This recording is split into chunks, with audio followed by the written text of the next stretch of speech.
हाय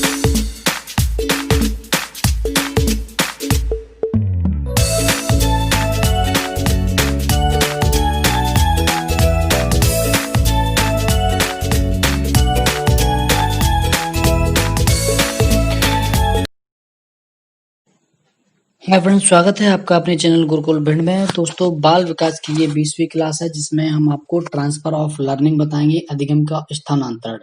दोस्तों, बाल विकास के सारे टॉपिक बहुत ही महत्वपूर्ण हैं और इसको बहुत ही डीपली तरीके से हमें पढ़ना चाहिए। ये टॉपिक जो है ट्रांसफर ऑफ लर्निंग बहुत ही महत्वपूर्ण टॉपिक है आपका सीटेट के लिए भी, एमपीटेट के लिए भी। इसमें से बहुत सारे क्वेश्चन बनते हैं, आप चाहें तो देख सकते हैं पिछले पेपर में, ठीक है ना। तो इसको अपन बहुत ही अच्छे तरीके से पढ़ेंगे। देखते हैं इसमें क्या है, अधिगम का स्थानांतरण है क्या चीज। सबसे पहले हम ये देखते हैं अधिगम का स्थानांतरण मतलब, अधिगम का मतलब होता है लर्निंग, और लर्निंग का स्थानांतरण यानी कि ट्रांसफर ऑफ लर्निंग, यानी कि जो कुछ भी हम सीखते हैं उसका ट्रांसफर भी होता है, ठीक है ना। जैसे कुछ चीजें ऐसी होती हैं, एक आप व्यवहारिक उदाहरण देकर मैं आपको बता रहा हूँ।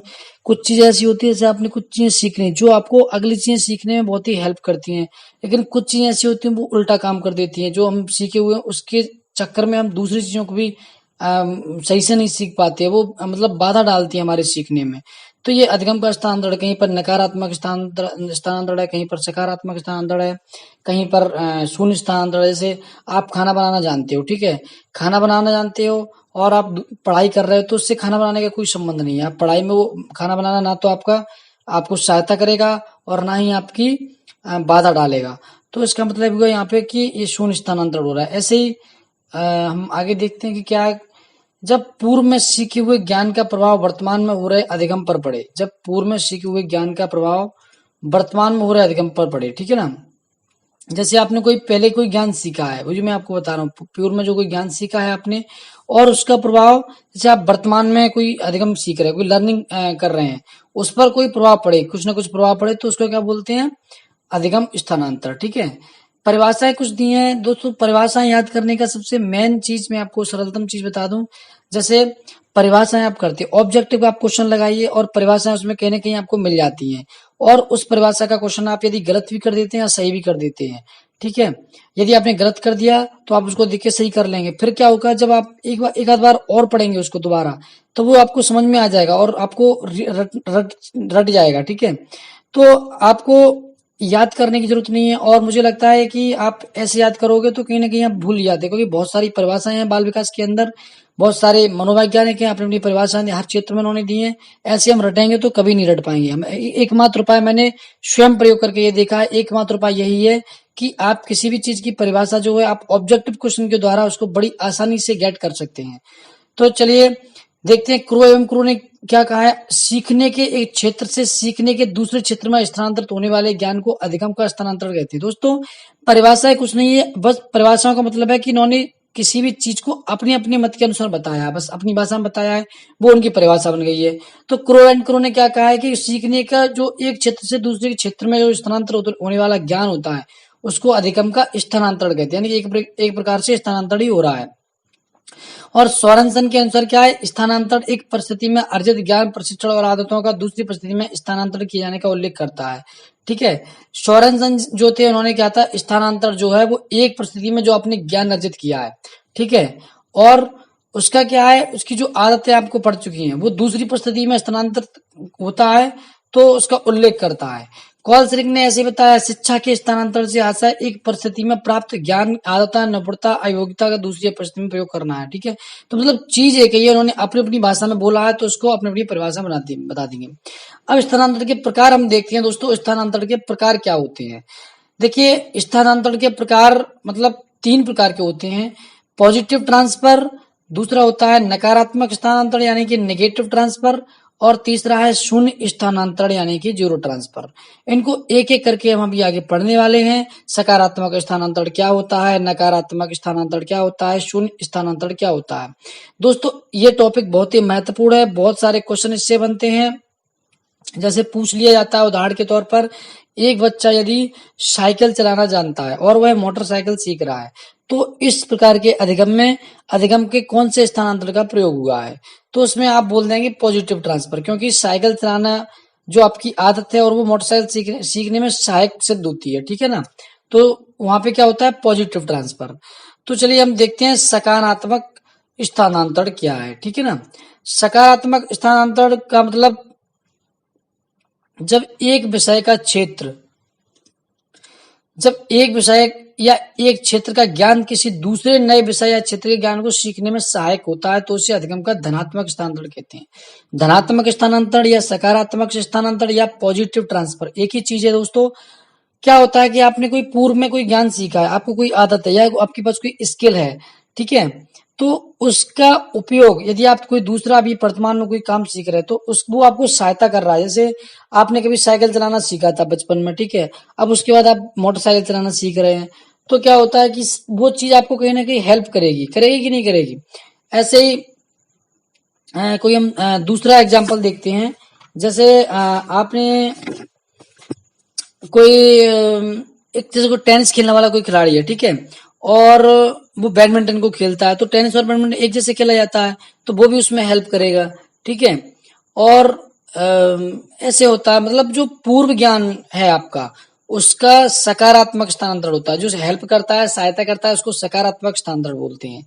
अब दूसरा है हमारा नकारात्मक स्थानांतरण, ठीक है, ठीक है। नकारात्मक स्थानांतरण का मतलब होता है जैसे निगेटिव इफेक्ट पड़े, आपकी कोई पहले से सीखी हुई चीज है और आप कोई नई चीज सीख रहे हैं तो पहले वाली सीखी हुई चीज आपको बाधा उत्पन्न कर रही है, ठीक है, तो उसको क्या बोलते हैं, नकारात्मक स्थानांतरण या निगेटिव ट्रांसफर, ठीक है।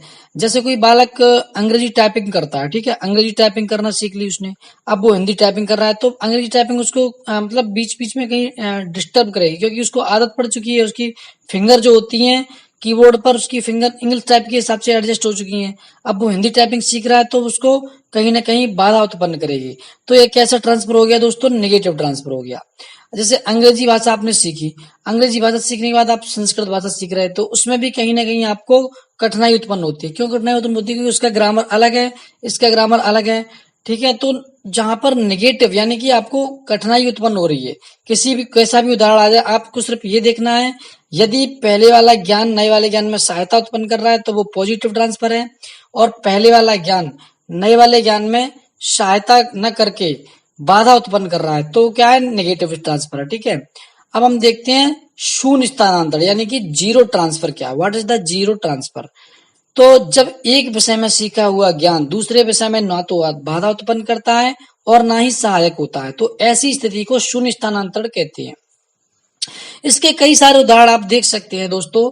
जैसे आपने कार चलाना सीख लिया, ठीक है, अब आप कपड़े धो रहे हैं तो कार चलाने से कपड़े धोने का कोई संबंध ही नहीं है। वो स्किल आपको ना तो पॉजिटिव ट्रांसफर हो रहा है ना ही उसमें नेगेटिव ट्रांसफर हो रहा है, यानी कि ना तो वो बाधा उत्पन्न कर रही है ना आपकी हेल्प कर रही है।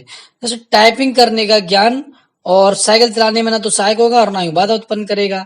ऐसे खाना बनाने का कौशल आपके अंदर है, कपड़े धोने में उसका कोई काम नहीं है, खाना बनाना अपनी जगह पे है, कपड़े धोना अपनी जगह पे है, तो यहाँ पे जीरो ट्रांसफर हो रहा है। यानी कि जो पहले का जो आपके अंदर ज्ञान है वो नए ज्ञान में ना तो बाधा उत्पन्न कर रहा है और ना ही सहायक सिद्ध हो रहा है। तो इसका मतलब क्या हुआ, जीरो ट्रांसफर, यानी कि अधिगम का स्थानांतरण हो ही नहीं रहा है यहाँ पे। बिल्कुल ही सिंपल तरीके से दोस्तों मैंने आपको बताया है और मुझे लगता है कि आप एक बार पूरा वीडियो देख लेंगे तो बहुत ही समझ में आ जाएगा और क्वेश्चन इससे 100% बनते हैं, 100% आप देख सकते हैं, ठीक है। अधिगम के कुछ अन्य उदाहरण भी हैं, अन्य स्थानांतरण जैसे क्षैतिज अंतरण होता है, जैसे हॉरिजॉन्टल इसको बोलते हैं हॉरिजॉन्टल ट्रांसफर। ये क्या होता है कि जैसे मुख्यतः तो तीन हो गए, ये अन्य भी बताए हैं कुछ लोगों ने तो उनके बारे में डिस्कस कर रहा हूँ यहाँ पे। जैसे कोई परिस्थिति में आपका ज्ञान है, ठीक है, और वो क्षैतिज अंतरण के बारे में बात कर रहे हैं अभी, आपका जो पहले से ज्ञान है और वो ज्ञान का ये सारे धनात्मक अंतरण होते हैं, अंतरण है, क्षैतिज अंतरण, ऊर्ध्व अंतरण, अनुक्रमिक अंतरण, द्विपार्श्विक, ये सारे धनात्मक हैं। क्षैतिज अंतरण क्या है, क्षैतिज अंतरण जैसे सेम टू सेम आपने कोई काम करना सीखा, ठीक है, जैसे आपने स्कूटी चला रहे हो और वहीं पे आप मोटरसाइकिल चला रहे हो तो वो सेम टू सेम हो गई, ठीक है ना, तो वहां पे धनात्मक स्थानांतरण हुआ। ऐसे ऊर्ध्व अंतरण का मतलब होता है वर्टिकल ट्रांसफर। जैसे किसी परिस्थिति में आपके पास ज्ञान है, ठीक है, और उसका उपयोग उच्च स्तरीय परिस्थितियों में किया जाए। जैसे आपने बाइक चलाना आप जानती है, अब आप कार चलाना सीख रहे हैं तो उसका थोड़ा बहुत ज्ञान गियर डालने का मतलब आपको ये पता है कि गियर डाल क्लच दबाने के बाद गियर डाला जाता है, तो वो मोटरसाइकिल में भी डाला जाता है, कार में भी वैसे ही डाला जाता है, तो वो उच्च स्तर पे पहुंच गया। इसी प्रकार आता है अनुक्रमिक अंतर यानी कि सिक्वेंशियल ट्रांसफर। जैसे किसी विषयों को एक क्रम में सीखने के बाद नए विषय या नए कौशल को सीखने में पड़ने वाले प्रभाव को अनुक्रमिक सीखना कहा जाता है। जैसे सबसे पहले आप लर्निंग, ठीक है, लिसनिंग करते हैं, उसके बाद आप बोलना सीखते हैं, ठीक है। ऐसे तो मतलब एक क्रम चलता है इसका। उसके बाद आता है द्विपार्श्विक अंतरण या बाइलेटरल ट्रांसफर। जैसे जब मानव की बॉडी का जो एक भाग होता है उसका अंतर दूसरे भाग में हो, जैसे सपोज करो आप दाएं हाथ से आप लिखना सीखते हैं, ठीक है। अब क्या है, आप बाएं हाथ से भी थोड़ा थोड़ा लिखना सीखते हैं, यानी कि दाएं हाथ का जो स्किल है वो बाएं हाथ में भी आ रहा है। तो इसका ये सिद्धांत जो होते हैं अलग मैंने आपको बता दिए हैं, ठीक है। अब क्या होता है, मतलब जो अधिगम स्थानांतरण है उसका महत्व क्या है, शिक्षा में क्या महत्व, देखिए महत्व तो आपको साफ साफ दिख रहा है क्या महत्व है। जैसे आपको कोई चीज पहले से आ रही है, ठीक है। अब क्या है, आपको कोई चीज पहले से आ रही है तो उसका आप यूज कर रहे हो अभी, ठीक है। कोई चीज आपको एक स्किल है वो आपको आ रही है, अब उसका कहीं ना कहीं 50% आगे जाके यूज हो रहा है, तो वो इसका महत्व हो गया कि नहीं हो गया, मतलब आपको स्थानांतर होगा तो आपको उसका फायदा मिलेगा, ठीक है। और जैसे कोई कॉन्सेप्ट है उसको आप स्पष्ट करने के लिए आप क्या करते हैं, आपको कोई मैथ का कॉन्सेप्ट है, आपने कोई सीख लिया, जैसे ऐड करने का कॉन्सेप्ट है, ठीक है। अब क्या है, ऐड के बाद आप क्या कर रहे हैं, आप कई सारे क्वेश्चन कर रहे हैं, उनमें ऐड का उपयोग होता है, तो आपने ऐड करना पहले ही सीख लिया है, तो वो स्किल आपका है ना, वो आगे आगे काम आ रहा है, ठीक है। तो ये लर्निंग प्रोसेस का जो स्थानांतरण का जो महत्व है वो मैं आपको बता दिया है। यदि आपको पसंद आया हो वीडियो, हमारा लेक्चर पसंद आया हो, तो आप चैनल को सब्सक्राइब कर लीजिए। मैं बहुत ही अत्यंत सरल भाषा में आपको समझाने का प्रयास करता हूं। तो आज की क्लास यहीं खत्म।